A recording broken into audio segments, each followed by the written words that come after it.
Hey, what's up everybody? Brian with you from TheGameCommon, and we are continuing with our AI-only championship series Spring 2020, and we have finally arrived at the knockout round. So what I ended up doing is the 24 civs we had left, I ended up just number generating them randomly into two different groups. Essentially, I just went to Google and I said number generator, and I went between 1 and 2, and if they were in 1, then they were group 1. If they got a 2, then they were in group 2. So, you know, very, very technical here. But anyways, what we're going to do is we're going to be doing a reverse knockout round. So what that entails is we have everyone split up into two groups. We are going to end up doing 225 turns. So we're on a huge map. We have 12 civs in here. There's going to be a total of 225 turns. At the end of 225 turns, the bottom two places, whoever's last two in score, will then officially be eliminated. And then we will do that for both groups. Then we will take the remaining, what would it be, 20,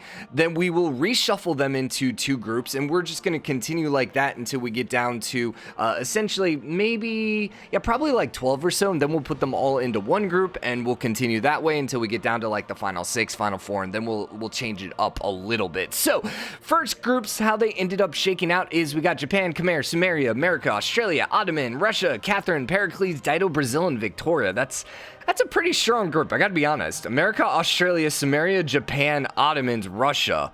Like, that's crazy good right there. Then you have X-Winner in Brazil, and Pericles, who could always ball out of control. So we'll see there. Group 2 then is, let's see, Scythia, Macedonia. Okay, this one's not that bad either. Mapuche, Indonesia, India, Scotland, Shaka, Aztec, Rome, Sweden, Norway, and Gandhi. Wait a second, why do I have two Indias? Is that other India, Chandragupta? Did Chandragupta make it as well? Hold up. Yeah, Chandragupta made it. Oh, okay, so we have two Indias in that group. Ah, interesting. I gotta change the India to Chandragupta. Normally, you'll notice when I had when I have a leader that has like two different civs, like I put Catherine instead of just France because there's multiple France leaders. So the fact that I just put India was really strange because normally I don't do that. So I definitely think group 1 has a little bit more of the powerhouses, but I mean, group 2 is not that weak either. When you talk Aztec, Shaka, Rome, Scythia, Macedonia, like, and Mapuche, and then Gandhi, X-Winner. So let's see, who are our X-Winners? We had Gandhi. So in the group 1, we have Brazil because they won the first one. Who won the second group ever? Mongolia, but Mongolia is eliminated. Then Gandhi won the third one. Okay, so both of our X-Winners are split up. All right, anyways, we're going to load in here. Everything's pretty much standard how we've been doing it. Deity, disaster intensity bumped up. We're on huge shuffle, 225. And there's our map random seed. So we will be back in 1 second. All right, let's see how everything shook out. Now, I'm imagining with the huge map, there's going to be some civs getting pretty much knocked out pretty quickly. Also, it's probably going to be a little laggy because we're playing on a huge map, and that's always fun. Especially since we're recording and we're using this mod, so everyone's like, you know, and we got the freaking fog of war popping in and out. So Russia spawned on the northwest. It looks like we're on a giant Pangea map. Barely. It is a one tile connected between the two. Oh no, it's actually continents. Yeah, I think it's technically continents then. Interesting. So we have two continents, one gigantic, one not quite as gigantic. But anyways, Russia spawned on the northwest of the western continent, slightly below them. Oh my god, we can do this game. We can do this computer. Please don't blow up. Okay, actually to their east is Japan. Then right south of Japan is Dido. I wonder if anyone's going to have really weird colors because there's so many civs in the game. Then Greece is to the west over there. Brazil then is also west. Complete southwest is France. A bunch of city-states in there. Teddy's got some weird colors. He's got the Halloween colors going. He's south of Greece. He's kind of in a bad spot, to be honest. A lot of desert there. At least he's got production going for him. And then to the direct east is Ottomans, who actually have a lot of room over here. So Ottomans may be in the best position immediately. Sumeria is also down here on the south of the eastern continent. He's got a ton of room. Up north then is Yaverman. Directly east of Yaverman is Australia. Then to the north is England. England prevails. And is that it? Who are we missing? Was that everyone? Is there only 4 civs on this map? On this island? You have England, you have Yaverman. Now keep in mind, like having the greatest start here isn't that big of a deal. You just want to stay out of the bottom too. Which generally after 225 turns will happen if you get completely crapped on. Now, if you end up with like a Canada-like start, yeah, there's a chance that, you know, you might just be knocked out because of a really terrible start. But for the most part, this is just going to come down to civs that just don't have, who just don't do well. Or if we have one of those issues where the AI basically just doesn't move for 75 turns like they did in that last couple group stages or last knockout round. Okay, I think we're good to speed things along. It looks like everyone, though, is moving to put city number 2 down. I actually think this might speed up the computer a little bit. I think it'll be less laggy. It's only when it switches turns and you get that fog of war. That's when there's just a huge... I wonder what it's calculating between turns. Probably everyone's... No, because I think everyone's tech goes up on their turn, correct? Yeah, it goes up on their turn. So what is it calculating? Maybe the different score? Huh. Yeah, I don't know. I wonder what it is calculating between turns. All right, whatever. So right now at the bottom we have Dido and we have Pedro. But it's super early, so I wouldn't be too concerned if I was either of them. Where is Brazil, by the way? Is this Brazil over here? Yeah, this is Brazil. Brazil has 3 cities. Now, the biggest issue with 12 civs in the game, wonders are going to be very hard to come by. So if someone is wonder obsessed and builds out like 3, 4, 5 wonders, they might just be okay at that point. There are going to be ridiculous amounts of religions because of this map. How many... We can't even see. We have to wait for someone to get a religion. I think it's like 7 or 8 or something like that. So there's going to be a lot. I really never play huge maps. So this is kind of, you know, a learning experience for us all, I suppose. Looks as if Ottomans are going to be going for an early war against Teddy. Teddy's actually looking a little weak for some reason. And normally Teddy has a lot more troops. Dude, Teddy, come on. Don't knock out already. Pericles is being basically the opposite of Gorgo. He's got 4 cities up already. He's looking pretty good. Dido's got 3, but Dido's about to get declared on by Pericles. And it looks like Japan might jump on if she ends up, you know, losing a bunch of troops. I wouldn't be too shocked. Russia seems like he's pretty secure over here unless he ends up falling to some barbarians. Brazil is kind of in the same spot, but he is actually falling to barbarians. Well, at least he's a little weak right now. France looks pretty safe too. There's no one in the tundra though, so for the most part, everyone has a pretty okay spot. I think Dido's maybe the one that got screwed the most, being surrounded. Sumeria also kind of got screwed because he didn't get anyone that spawned next to him, so he can't go kill anyone early game. Poor Sumeria. When will you ever think of Sumeria and his needs?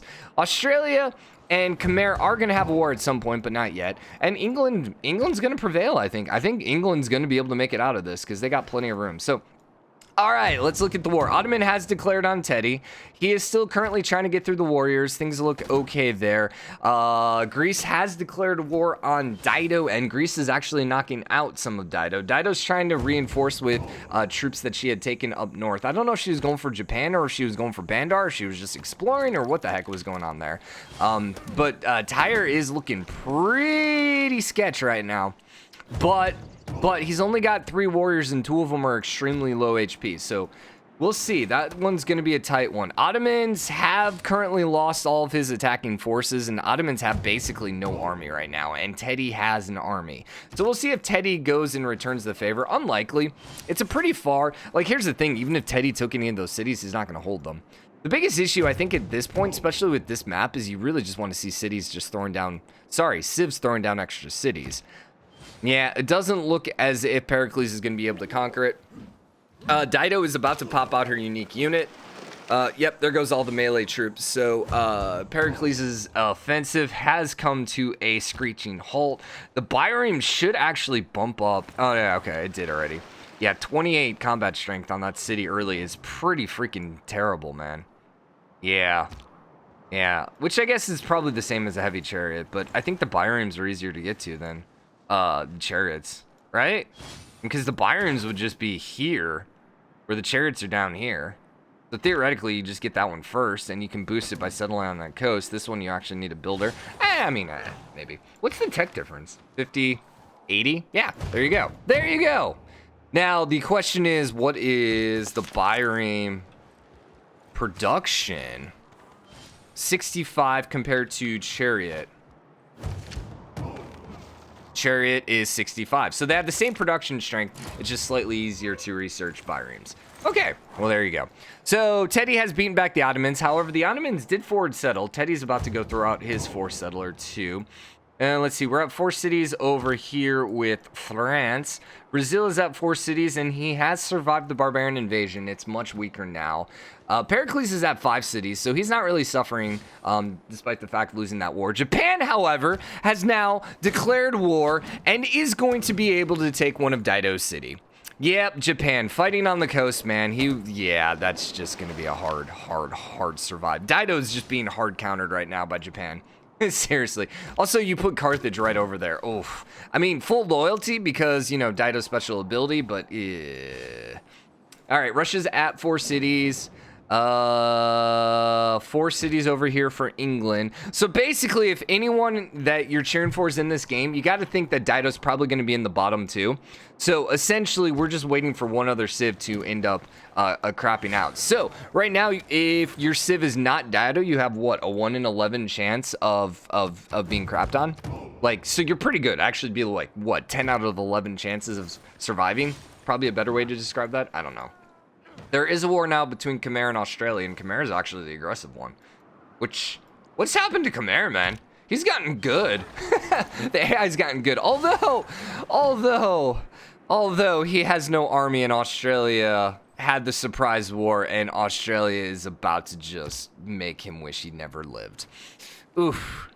Yeah, probably should not have declared a surprise war on Australia. Just throwing that out there. Ottomans are trying. They're trying. Doesn't look like it's going to happen. Teddy's throwing out the Machu Picchu, which is going to give him more nice little boost as well, if he can finish that. Also, 15 error score. I mean, here's the thing. You really don't need wonders. Now it looks like France will knock it out. You don't really need the error score. It's just you don't want to end up in the bottom two, which right now is actually Solomon and Yaverman. Dido's actually ahead of him, but yeah, that's not going to stay. So 225, I know we're not getting to any of the late game stuff, but here's the thing. Like, the late game stuff isn't going to make that big of a difference. Like, okay, Teddy's not going to get his, what, +5 error score or +3 error score. Well, it'd actually be, what, +6 for getting both of his unique unit and his unique building. But let's be honest, that would only be worth, what, 6 points here? More likely than not, it's not going to have any difference in how the game plays out. Like, how the game's going to end up playing out. Oh, it ended up flipping back, by the way. Really, because it looks like it was full loyalty, unless she took it back. She could have taken it back with Byron's, perhaps. But anyways, most likely, the people that are going to be in last place are going to be the ones that got completely crapped on. So, and generally, you could even say that most likely it's going to be decided well before 225. Like, I think by 120-ish, we'll have a really good idea who's going to be the bottom two. Okay, sorry. Got some granola in my throat. Australia is now moving catapults over to Yaverman. That's going to... Man, that would have done a lot of work here if he would have attacked it. Because there's no walls, there's nothing there. I guess he's maybe going for this city first. Either way, that's going to do a whole freaking butt ton of damage. Yeah, I mean, 59 health in the city right away. That's not bad. That's a fourth of the city, a little over a fourth of the city just with one shot. And he's got multiple catapults coming out. This is gonna be a hard defense for Yaverman. Like, I just don't see him doing it. And he has no troops right now. He has a single chariot. Now, is Australia gonna be able to hold on to any of this stuff? Man, probably not. I mean, he does have 2 cities here. I guess if he takes Harley, whatever, if he takes that one, maybe. Right now it says full loyalty. We'll see. We'll see. I don't see him being able to hold on to that. All right, looks like Teddy did end up surviving. He has 4 cities. He's not as strong as he could be. Ottomans are at 5. 1, 2, 3, 4, 5 for Greece. It looks like Dido actually took one of his cities. Is this the same continent? Just by chance. No, that's actually a different continent. So she did settle. Actually, maybe she settled that one. No, I'm pretty sure that's a Greece city. So anyways, she conquered it with her Byrenes, but it's going to flip back. If she settled it, she also would be losing loyalty there because that wasn't on her home continent. Did Japan end up doing any more damage? No. A little disappointed with Japan, to be honest. He looked really good there, and then what happened? And now he's fighting barbarians. Okay, then. Brazil's just kind of maintaining. They're like, yeah, we're happy to be way over here. And same thing with France. Except France looks interested in a war with Brazil. But okay, sure.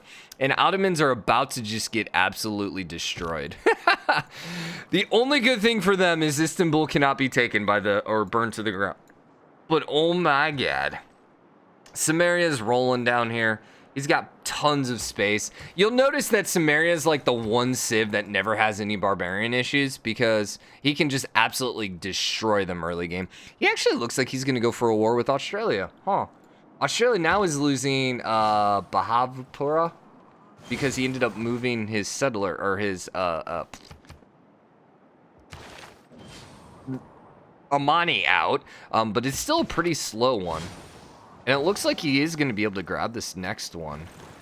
I would think. It's catapult versus catapult over here. I think he is going to be able to grab it. Now, see, now he's full loyalty, even not having a governor there. Okay, so who got religions, by the way? So there are 7 total religions.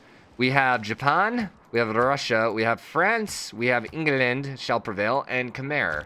And then... Great people, come on, come on.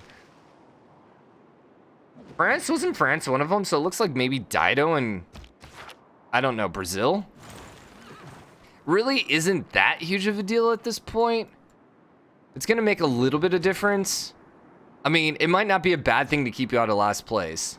Like, Ottomans. I'm actually kind of impressed that the Ottomans somehow have managed to still be in last place. Considering they were the first one to declare war, and they looked pretty strong in there, and they got 5 cities. Huh. Istanbul is completely flattened right now, but... If only it could be taken. If only it could be taken. France did declare war on Brazil. She brought a whole 3 troops. Congratulations. I'm sure that was totally worth it. Gnosis did end up flipping, and Greece and Dido are still going back and forth. Dido's still only at 3 cities. 4 cities. Yeah, she's got Carthage over there. I'm really surprised. I guess Japan's trying to go for the capital, but my gosh, Carthage is just like wide open for the taking. Also, there is a barbarian outpost there that is just wide open too. And Russia is just kind of hanging out doing his thing. Okay. So not really a whole lot. The big hotspots right now are over here with Khmer. I don't think... I mean, at some point, I think we will see Sumeria declare war on Australia. I don't think that's going to really make much of an impact. I think both of them are probably okay. Unless all of a sudden Australia gets a dark age and then ends up losing some of their towns. That's where things could kind of come into...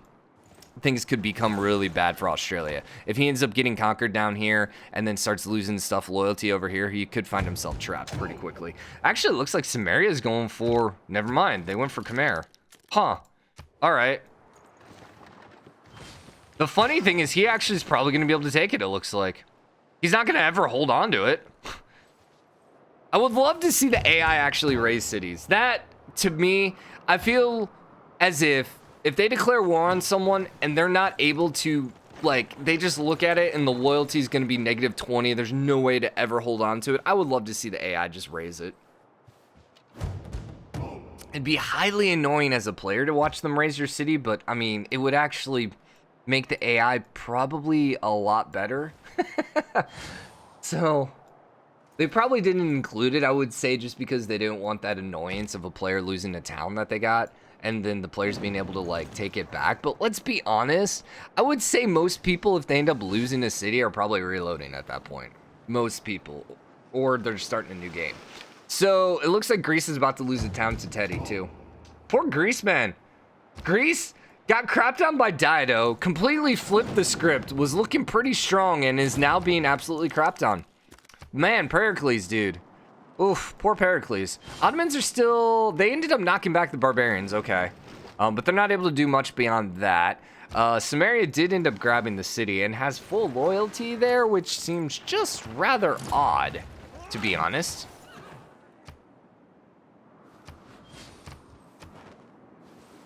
Oh, we got our second era. Didn't realize that. I was waiting for it. So everyone got a golden age except Khmer, Australia, Ottomans, and Brazil. That is why you're actually able to hold on to these. So now Khmer is down to 2 cities. Sumeria is going to have probably trouble holding on to this. We do have another era incoming here pretty quickly. It's highly unlikely Sumeria is going to get another golden age. There's too many civs up there. Actually, he is. He's going to get another golden age. Whoa. Khmer? And Khmer's going to get a dark age. So he's probably going to be able to hold on to these then.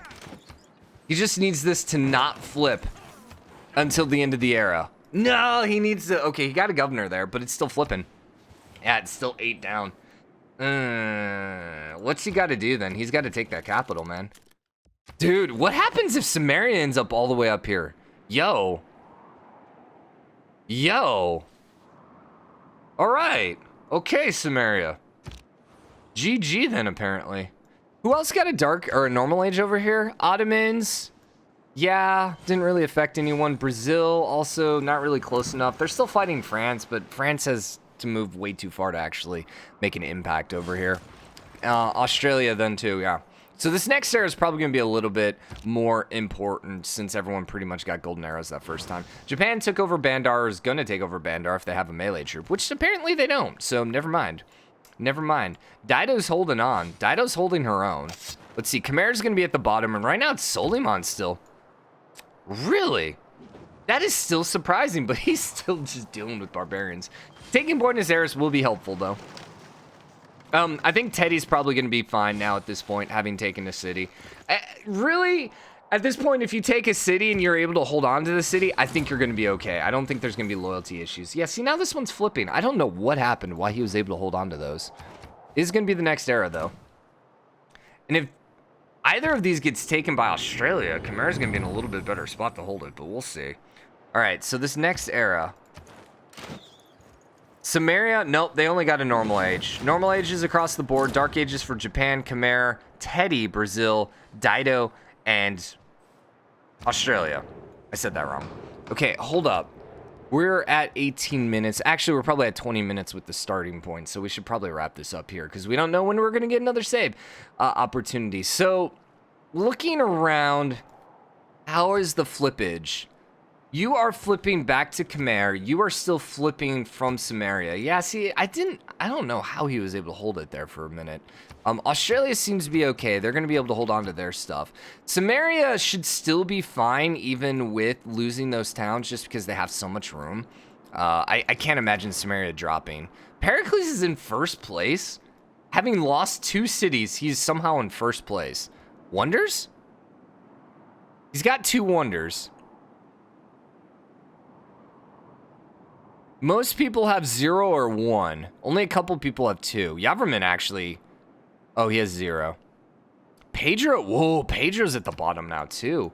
Oh, interesting. He's still fighting back France. Huh. We still got a lot of time to work this out, so I imagine these numbers are going to switch still a whole freaking butt ton. Argos is flipping for Teddy, and that's with a governor there, and Teddy's actually under siege right now by barbarians, too. How does Teddy hold on to this?